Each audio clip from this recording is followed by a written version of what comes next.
বন্ধুসকল আজি দুপৰীয়া ধাৰাবাহিকখন চাবলৈ বহুত বেছি ইণ্টাৰেষ্টিং হ'ব। যোৱাটো খণ্ডত দেখিবলৈ পাইছিল যে পাৰ্থই বন্ধু সুজিতক লগ ধৰি বিয়া নিমন্ত্ৰণ দিয়ে আৰু দুপৰীয়া কথা পাতে আৰু আনফালে দুপৰীয়া মামীয়েকলৈ ফোন কৰি বিয়া সিদ্ধান্ত লোৱা কথাটো কয় আৰু মোমায়েককো কথাটো মামীয়েকক ক'বলৈ কয়।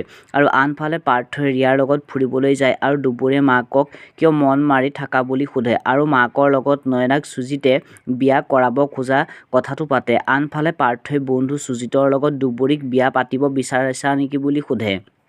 আৰু আনফালে দুপৰীয়াৰ মাক দেউতাকে ৰাগত সুজিতে নয়নাক বিয়া কৰাব খোজা কথাটো কয় আৰু দেউতাকে কথাটো বিশ্বাস নকৰে, কিন্তু মাক দেউতাকক দুপৰীয়াই কথাবোৰ নিজে কৈছে বুলি কয়। আৰু আনফালে সুজিত আৰু পাৰ্থই দুপৰীয়াৰ কথা পাতি থাকে। আনফালে দুপৰীয়াৰ দেউতাকে দুপৰীয়াৰ নিজৰ স্বাৰ্থ ত্যাগ কৰি নয়নাৰ বাবে পাতিব খোজা নাইতো বুলি মাকক কয় আৰু মাক দেউতাকে কথাবোৰ আলোচনা কৰে। আৰু আনফালে সুজিত আৰু পাৰ্থই বহুত কথা পাতে আৰু আনফালে দুপৰীয়াৰ দেউতাকে দুপৰীয়াক নয়নাৰ লগত সুজিতৰ বিয়া কথা কেনেকৈ আহিল বুলি কয় আৰু দুপৰীয়াই দেউতাকক কথাবোৰ বুজাই কয় আৰু দেউতাকে দুপৰীয়াক সুজিতক নয়নাক বিয়া কৰোৱা কথাটো বাধ্য কৰোৱা নাইতো বুলি সোধে।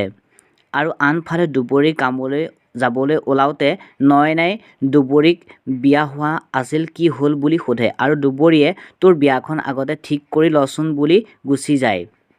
আৰু আনফালে সুজিতৰ বায়েকৰ আগত নয়নাৰ আগত বিয়া পাতিব খোজা কথাটো কয় আৰু আনফালে পাৰ্থৰ লগত ৰিয়া বিয়া হয় আৰু ৰিয়া পাৰ্থৰ বিয়াত দুপৰীয়া ৰিয়াৰ লগত থাকে আৰু ৰিয়াৰ লগত বহুত কথা পাতে। বন্ধুসকল আজি খণ্ডত দেখিবলৈ পাব যে দুপৰীয়া বিয়া ঘৰলৈ আহিব আৰু মাক দেউতাকে বহি কথাবোৰ আলোচনা কৰি থাকিব আৰু ৰিয়া আৰু পাৰ্থই বিয়া হৈ যাব।